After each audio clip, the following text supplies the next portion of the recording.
আজ সকাল সকাল উঠে ভাবলাম কী খাওয়া যায়। তো দেখলাম বাড়িতে চিকেন হচ্ছে, তো ভাবলাম একটু বাসন্তী পোলাও বানাই।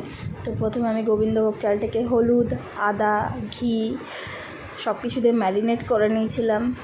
তারপরে ম্যারিনেট প্রায় 8 ঘন্টা মতো করে রেখেছিলাম। হ্যাঁ, তার আগে আমি চালটা ধুয়ে রেখেছিলাম, অবশ্যই ভেবো না যে চালটা না ধুয়েই আমি ম্যারিনেট করে ফেলেছি। তো যাই হোক, তারপরে একটু কাজু কিশমিশ ভিজিয়ে নিয়েছিলাম।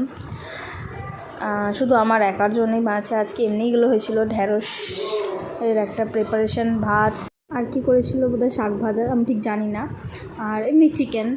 তারপরে আমি কাজু কিশমিশ তেজপাতা গোটা গরম মশলা সব ভেজে নিলাম, আর চালটাও একটু ভেজে নেবো, তারপরে জল দেবো, তাহলে চালগুলো ভাঙে না। তো লাস্ট নুন দিয়ে তারপর আমি ঢাকা দিয়ে দিয়েছিলাম। আমার পোলাও রেডি। আর এই হচ্ছে চিকেন। আর এত সুন্দর বৃষ্টি, ভাবতেও পারিনি আজকে বৃষ্টি হবে, হঠাৎ বৃষ্টি। তো যাক, ভালোই হলো, এত সুন্দর বৃষ্টিতে সাথে পোলাও আর মাংস। তো চলো, বাই।